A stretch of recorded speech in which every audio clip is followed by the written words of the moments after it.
Assalamualaikum warahmatullahi wabarakatuh. Bismillahirrahmanirrahim. Alhamdulillahirabbil alamin. Nahmaduhu wa nasta'inuhu wa nastaghfiruh wa na'udzu billahi min sururi anfusina wa min sayyiati a'malina. May yahdihillahu fala mudhillalah wa may yudlil fala hadiyalah. Asyhadu an la ilaha illallah wahdahu la syarikalah wa asyhadu anna Muhammadan abduhu wa rasuluh la nabiyya ba'dah. Allahumma salli wa sallim wa barik ala nabiyyina wa rasulina wa habibina wa syafi'ina wa maulana Muhammadin sallallahu alaihi wa alihi wasallam wa ala alihi wa azwajihi wa dzurriyyatihi wa man tabi'ahum ila yaumil qiyamah. Qala Allah ta'ala fi kitabihil karim, a'udzu billahi minasy syaithanir rajim. Ya ayyuhalladzina amanu ittaqullaha haqqa tuqatih wa la tamutunna illa wa antum muslimun. Fa'lam fa inna khairal hadisi kitabullah wa khairal hadyi hadyi Muhammadin sallallahu alaihi wa alihi wasallam wa syarrul umuri muhdatsaatuha wa kullu muhdatsatin bid'atun wa kullu bid'atin dhalalatun wa kullu dhalalatin finnar. Amma ba'd. Hadirin wal hadirat, bapak-bapak, ibu-ibu, jamaah sholat isya, sholat tarawih, dan insya Allah sholat witir yang senantiasa dirahmati oleh Allah subhanahu wa ta'ala. Alhamdulillah wa syukurillah, puji dan syukur mari kita panjatkan kepada Allah Rabbul Izzah, Allah subhanahu wa ta'ala yang telah memberikan kepada kita nikmat, rahmat, taufik, hidayah, inayah kepada kita semua, sehingga pada malam hari ini kita masih diberi kesehatan oleh Allah subhanahu wa ta'ala. Di malam Ramadan yang ketiga ini kita masih diberi kesempatan untuk memenuhi panggilannya, memenuhi panggilan Allah, melakukan qiyamul lail. Semoga ibadah kita senantiasa diterima oleh Allah subhanahu wa ta'ala.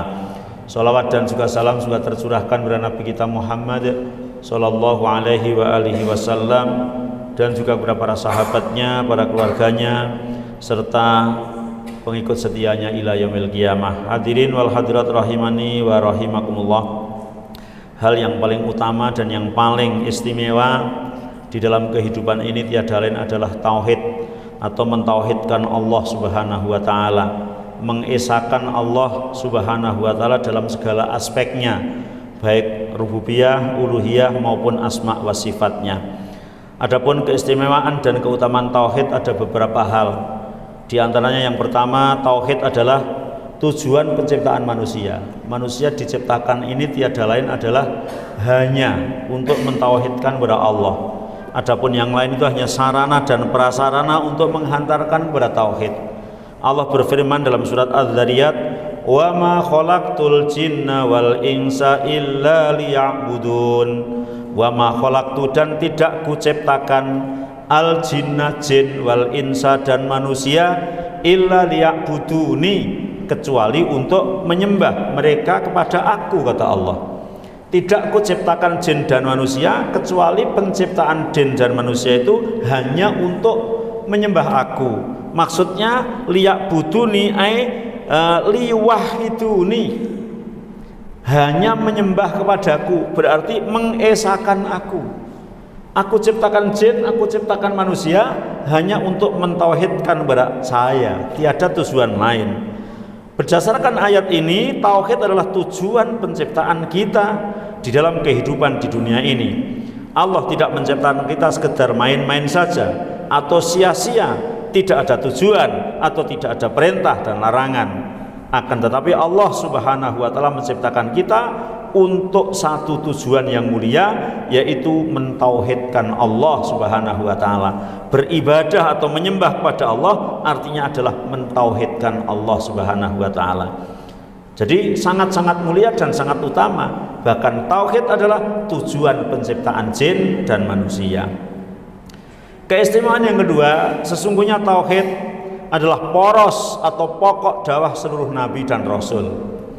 Sejak zaman Nabi Adam alaihi salam sampai kepada Nabi Muhammad sallallahu alaihi wasallam, semuanya materi pokok dan inti dakwah mereka adalah tauhid. Inti dakwah mereka adalah mengesahkan Allah subhanahu wa ta'ala. Allah berfirman di dalam surat An-Nahl A'udzubillahi minasyaitonir rajim. Walaqad ba'atsna fi kulli ummatir rasulan an ibudullaha wajtanibut taghut. Walaqad ba'atsna, dan sungguh aku membangkitkan, mengutus semua rasul fi kulli ummatin, di semua lapisan umat. Aku utus rasulan, seorang utusan, tiada lain adalah an ibudullaha wajtanibut taghut. Mereka menyeru agar semua umat itu hanya menyembah kepada Allah dan meninggalkan atau menjauhi taghut. Taghut ay ma'ubida ghairullah, apa-apa yang disembah selain Allah. Jadi dari Nabi Adam, Nabi Nuh, Nabi Musa, Ibrahim, Nabi Isa, Nabi Muhammad sallallahu alaihi wasallam, tiada lain, mereka adalah mendakwahkan tentang tauhid, mendakwahkan tentang keesaan Allah Subhanahu wa taala. Dalam ayat lain yaitu dalam surat Al-Anbiya, Allah juga berfirman, "Wa ma arsalna min qablika mir rasulin illa nuhi ilaihi annahu la ilaha illa ana fa'budun."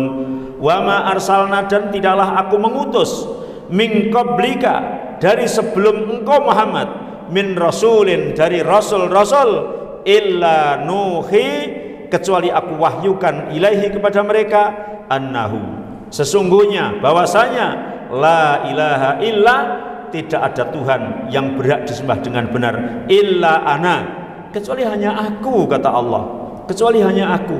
Fa'budun ay fa'buduni, maka menyembahlah oleh kalian ni, kepada aku, kata Allah Subhanahu wa taala.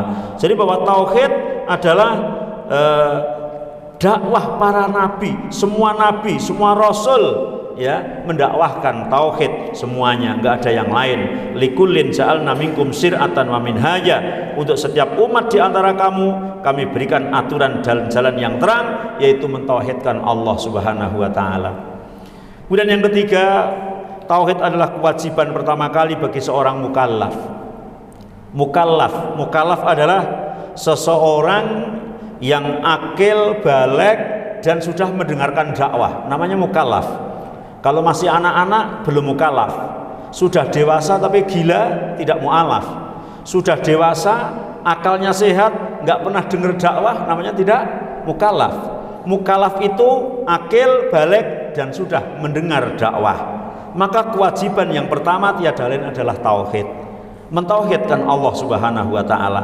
Jadi kewajiban pertama kali bagi manusia yang masuk Islam adalah mentauhidkan Allah Subhanahu wa taala. Demikian juga materi pertama kali yang harus disampaikan ketika berdakwah adalah tauhid kepada Allah Subhanahu wa taala.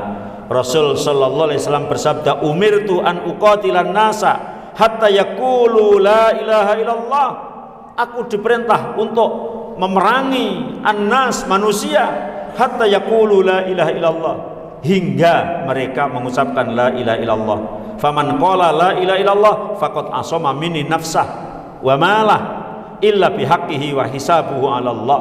Ketika mereka sudah mengucapkan la ilaha illallah, maka mereka aman, terjaga dariku, baik jiwanya, hartanya, kecuali dengan hak yang benar dalam Islam, dan hisabnya, hitungannya adalah kepada Allah Subhanahu wa taala.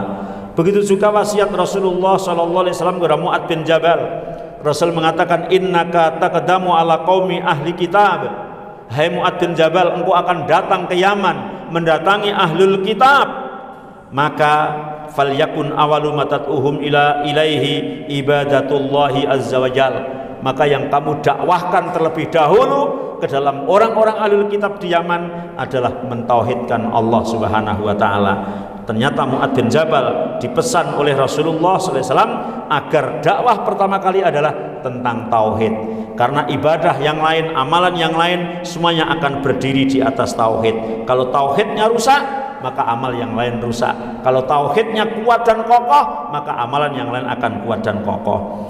Kemudian yang keempat, tauhid adalah sebab mendapatkan keamanan dan hidayah. Orang akan mendapatkan rasa tentram, rasa aman, rasa damai, dan mendapatkan petunjuk dari Allah adalah ketika diawali dengan tauhid. Tanpa tauhid maka akan gundah gulana. Tanpa tauhid maka tidak akan ada ketenangan di muka bumi ini.